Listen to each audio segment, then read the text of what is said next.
Good morning, सुप्रभात। मैं Rajesh Kumar फाइनेंस.इन channel में आपका स्वागत करता हूं। आज का विषय वस्तु है कंपनीज। 6 तरह की कंपनीज हैं। कुछ लिमिटेड कंपनीज हैं, पार्टनरशिप है, प्रोप्राइटरशिप है। आज का वीडियो मुख्यतः इस संदर्भ में होगा कि कौन सी कंपनी आपके लिए उपयुक्त है।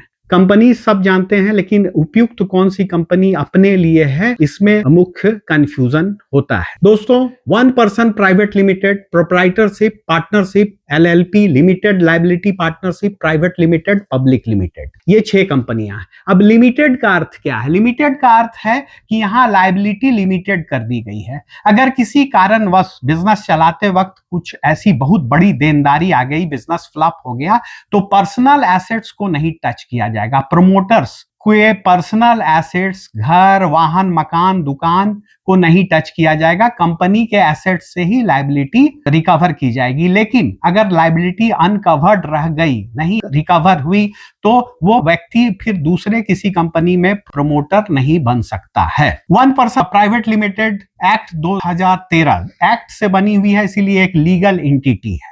ये इनकम टैक्स एक्ट से प्रोप्राइटरशिप कंपनी ये लीगल एंटिटी नहीं है। जैसे हम आप है फाइनेंस की दृष्टि से, फाइनेंस रेगुलेशन की दृष्टि से, उसी तरह ये कंपनी इनकम टैक्स एक्ट से चलती है। पार्टनरशिप एक्ट 1932 से है, मतलब ये एक लीगल एंटिटी है। इसका अपना पैन कार्ड होगा, इस कंपनी का अपना पैन कार्ड होगा। जैसे हमारा आपका पैन कार्ड है, उस तरह से इस कंपनी का अपना पैन कार्ड होगा। लिमिटेड लायबिलिटी पार्टनरशिप, इसमें यह भी एक पार्टनरशिप कंपनी है, लेकिन यहाँ पार्टनर्स की लायबिलिटी लिमिटेड कर दी गई है।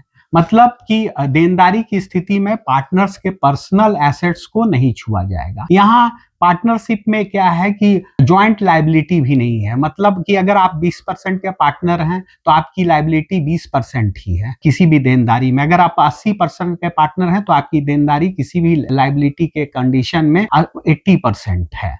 यहाँ इस सिंपल पार्टनरशिप फर्म में क्या है कि अगर आप 20% के भी पार्टनर हैं तो आपकी लायबिलिटी 100% है। आप लायबल हैं 100% देनदारी के। अगर सामने वाला पार्टनर के पास कोई एसेट नहीं है तो आपसे 100% रिकवर किया जाएगा। प्राइवेट लिमिटेड, इसमें क्या है? लायबिलिटी लिमिटेड है, पब्लिक लिमिटेड में लायबिलिटी लिमिटेड है। अब दूसरा संदर्भ है कि कैपिटल की स्थिति से, तो 1 पर्सन प्राइवेट लिमिटेड में आपके पास पर्सनल कैपिटल जो है उसी से आप बिजनेस चलाएंगे। प्रोप्राइटरशिप में भी आप पर्सनल कैपिटल से ही बिजनेस चलाएंगे। पार्टनरशिप में आपका पार्टनर्स का भी कैपिटल हो सकता है या पार्टनर का वर्किंग में सहयोग हो सकता है। LLP में भी पार्टनर्स के कैपिटल आ सकता है या वर्किंग में सहयोग हो सकता है। प्राइवेट लिमिटेड में है कि आप कैपिटल रेज कर सकते हैं। यहाँ शेयर होल्डर्स होते हैं, 2 से 200 शेयर होल्डर हो सकते हैं और आप सारे शेयर होल्डर्स कैपिटल ला सकते हैं। तो यहाँ आपको फ्रीडम ज्यादा है, फाइनेंशियल फ्रीडम ज्यादा है। आप ज्यादा से ज्यादा कैपिटल ला सकते हैं। आपने कुछ दिन काम कर लिया तो अपने शेयर्स को आप प्रीमियम पे भी दूसरे शेयर होल्डर्स को बेच सकते हैं। जो न्यू शेयर होल्डर्स होगा उसको आप प्रीमियम पे भी बेच सकते हैं। 10 रुपया का शेयर आप 25 रुपया, 30 रुपया, 60 रुपया, 100 रुपया किसी भी प्राइस में बेच सकते हैं, जिस तरह से आपकी कंपनी का वैल्यूएशन बढ़ा है, जिस तरह से आपकी कंपनी ने ग्रोथ किया है। Same like that public limited में अनलिमिटेड शेयर होल्डर्स होते हैं, तो यहाँ अनलिमिटेड पैसा आ सकता है, काफी पैसा आ सकता है, कोई लिमिट नहीं है। यहाँ प्राइवेट लिमिटेड में यहाँ भी डायरेक्टर होंगे, 1 से 15 डायरेक्टर हो सकते हैं। प्राइवेट लिमिटेड में आपको 2 से 15 डायरेक्टर हो सकते हैं और पब्लिक लिमिटेड में 3 से 15 डायरेक्टर हो सकते हैं। 1 पर्सन प्राइवेट लिमिटेड में ओपीसी, एक आदमी एक ही ओपीसी 1 पर्सन प्राइवेट लिमिटेड चला सकता है। एक नॉमिनी होता है, नॉमिनी भी एक ही ओपीसी में नॉमिनी रह सकता है। प्रमोटर के डेथ के केस में नॉमिनी को ऑप्शन रहता है कि वो कंपनी आगे चला भी सकता है, कंपनी को डिसकंटिन्यू भी कर सकता है। In the case of private limited और पब्लिक लिमिटेड परपेचुअल सक्सेशन होता है। किसी के डेथ के इवेंचुअलिटी में कंपनी नहीं बंद होती है, शेयर्स ट्रांसफर हो जाता है। प्राइवेट लिमिटेड में शेयर्स ट्रांसफर होने में थोड़ा सा प्रावधान है।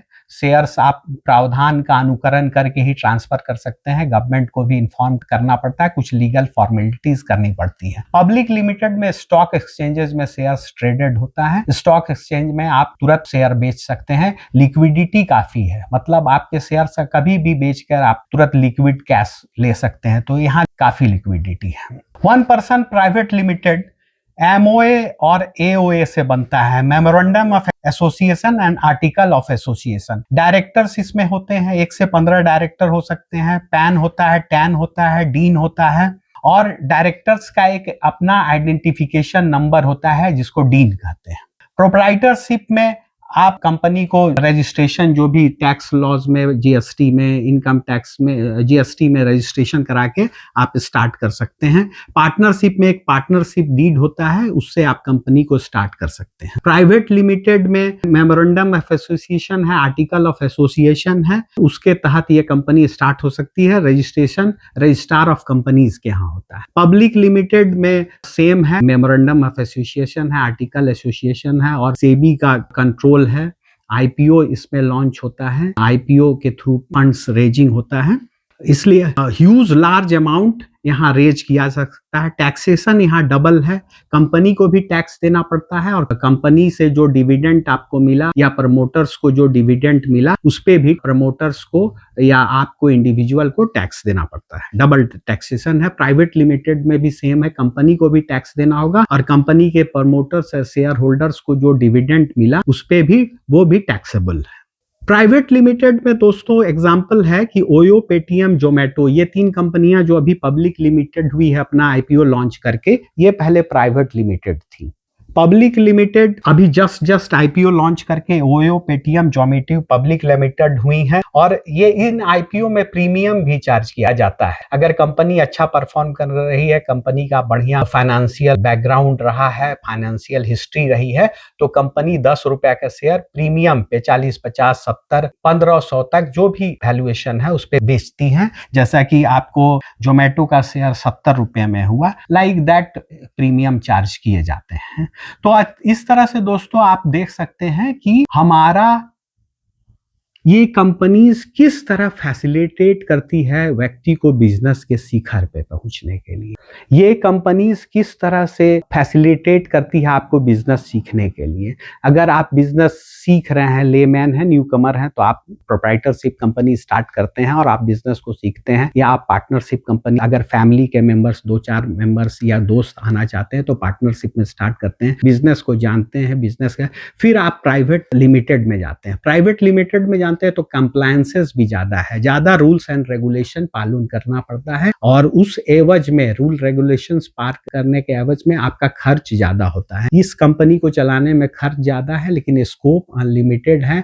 आप ह्यूज कैपिटल्स, काफी कैपिटल आप रेज कर सकते हैं। पब्लिक लिमिटेड में भी अनलिमिटेड कैपिटल आप रेज कर सकते हैं, लेकिन इसमें कंप्लायंसेस बहुत ज्यादा है। आपको इसमें सेबी का भी कंप्लायंसेस है, आपको एनुअल रिटर्न्स देना पड़ता है, हर तिमाही रिटर्न्स आपको सेबी को इन्फॉर्म करना पड़ता है, शेयर होल्डर्स को सारा कंपनी के डिसीजंस के बारे में इन्फॉर्म करना पड़ता है। अतः दोस्तों यहाँ ट्रांसपेरेंसी ज्यादा है, प्राइवेट लिमिटेड में भी ट्रांसपेरेंसी है, पब्लिक लिमिटेड में भी ट्रांसपेरेंसी ज्यादा है। अतः यहाँ बाहर के लोग भी पैसा लगाते हैं, काफी कैपिटल रेज हो सकता है, क्योंकि सब कुछ सामने है, शेयर होल्डर्स के सामने, गवर्नमेंट के सामने, सेबी के सामने यहाँ सब कुछ होता है, सब कुछ डॉक्यूमेंटेड होता है और क्लियर होता है कि कंपनी क्या कर रही है, क्या प्रॉफिट है, क्या सेल्स कर रही है, क्या कैपिटल एक्सपेंडिचर कर रही है। ऑथराइज कैपिटल वो है, मान लीजिए 100 रुपए की कंपनी है तो ऑथराइज कैपिटल 100 रुपया हुआ, और शेयर प्रमोटर्स ने अगर 60 रुपए का शेयर लिया है तो 60 रुपया पेड अप कैपिटल हुआ, बाकी 40 रुपया ऑथराइज कैपिटल का पार्ट अभी बचा हुआ है, जिसमें नए शेयर होल्डर्स आके उसको बाई कर सकते हैं, और उस 40 रुपए को प्रीमियम में भी बेचा जा सकता है, या फिर फेस वैल्यू 10 रुपए पे भी बेचा जा सकता है। Like that public limited company में भी ऑथराइज्ड कैपिटल और पेड अप कैपिटल होता है। पेड अप कैपिटल हो गया जिसको शेयर होल्डर्स ने जितना कैपिटल पे किया है, जितना शेयर्स ले लिया है, वो पेड अप कैपिटल है। जो बचा हुआ है वो ऑथराइज्ड कैपिटल का पार्ट है, जिसको दूसरे शेयर होल्डर्स को सेल किया जा सकता है प्रीमियम पे। कंपनी जिस तरह से परफॉर्म कर रही है उस पे प्रीमियम लेके सेल किया जा सकता है। जैसे कि पेटीएम का आईपीओ जब लाया गया था 2150 रुपए पे, 10 रुपए का फेस वैल्यू का शेयर 2150 रुपए पे लाया गया था। जोमेटो का 10 रुपए का फेस वैल्यू का शेयर 76 रुपए पे लाया गया था। इनकम टैक्स रिटर्न के दृष्टिकोण से भी अंतर है। प्रोप्राइटरशिप फर्म में जो व्यक्ति, जैसे मैं अगर इनकम टैक्स रिटर्न भर रहा हूं तो उसमें मेरे प्रोप्राइटरशिप फर्म का इनकम दिखे, जबकि आपको प्राइवेट लिमिटेड में, पब्लिक लिमिटेड में या किसी भी लिमिटेड कंपनी में ये company income tax return file करती है। ABC private limited, XYZ private limited income tax return file करती है। उसी तरह ABC public limited, XYZ public limited income tax return file करती है। प्रमोटर्स को डिविडेंड मिलता है, प्रमोटर्स फिर अलग से, शेयर होल्डर्स फिर अलग से इनकम टैक्स रिटर्न फाइल करते हैं। This is the difference. यहां कंपनी नहीं फाइल करती है, प्रोप्राइटर फाइल करता है। यहाँ कंपनी भी फाइल करती है, यहाँ पब्लिक लिमिटेड कंपनी भी फाइल करती है, और फिर इससे मिलने वाले डिविडेंड्स पे को शो करते हुए शेयर होल्डर्स, प्रमोटर्स भी फाइल करते हैं। तो दोस्तों, इस तरह से हम लोग ये देख सकते हैं कि कैपिटल के आधार पे किस तरह का कैपिटल आपको चाहिए, किस तरह का मैनेजमेंट आपको चाहिए। यहाँ मैनेजमेंट पे पूरा कंट्रोल है, यहाँ मैनेजमेंट में भी कंट्रोल है, यहाँ भी मैनेजमेंट पे कंट्रोल है। लेकिन यहाँ प्राइवेट लिमिटेड में जो डायरेक्टर, शेयर होल्डर्स के प्रतिनिधि डायरेक्टर के रूप में रहते हैं, 15 डायरेक्टर्स हो सकते हैं, 2 से 15, मिनिमम 2 और 15 डायरेक्टर्स होते हैं। तो यहाँ डायरेक्टर्स का डिसीजन पे बहुत से रहता है। यहाँ आपको सहमत होके, सारे लोग सहमत होंगे तो डिसीजन होगा। यहाँ भी 3 से 15 डायरेक्टर होते हैं। डायरेक्टर्स की संख्या बढ़ सकती है एक रिजोल्यूशन के द्वारा। और यहाँ इंडिपेंडेंट डायरेक्टर्स भी होते हैं जिनका कंपनी से कोई मतलब नहीं है, कंपनी में शेयर होल्डर नहीं है, कंपनी में प्रमोटर नहीं है, लेकिन बाहर से हैं, जो एलिजिबल है इंडिपेंडेंट डायरेक्टर के लिए, यहाँ इंडिपेंडेंट डायरेक्टर के रूप में रहते हैं। अतः ये सारा डिसीजंस जो है सबकी सहमति से होता है। यहाँ किसी एक व्यक्ति की या एक प्रमोटर का ही निर्णय सर्वोपरि नहीं होगा। तो दोस्तों, ये सारा हमने देखा कि डिफरेंसेस है, और हमने देखा एडवांटेजेस देखा, हमने डिसएडवांटेजेस देखा, और इससे हम निर्णय ले सकते हैं कि हमें कौन कंपनी स्टार्ट करनी चाहिए। और इस चीज को हम लोग नेक्स्ट एपिसोड में डिटेल्स में डिस्कस करेंगे, दैट इज सूटेबिलिटी, कि हमारे आपके लिए, विभिन्न प्रकार के लोगों के लिए कौन सी कंपनी ज़्यादा सूटेबल है। इसको हम लोग नेक्स्ट एपिसोड में डिस्कस करेंगे। इस तरह से मैं आपको सुनने के लिए धन्यवाद देता हूँ, और आशा करता हूँ कि आपको ये सारा कुछ समझ में आ गया होगा। अगर कुछ रह गया तो आप कमेंट सेक्शन में कमेंट करेंगे, और हम लोग उसको फिर से क्लैरिफाई करेंगे किसी वीडियो में, या आपको पर्सनली जवाब देंगे। धन्यवाद।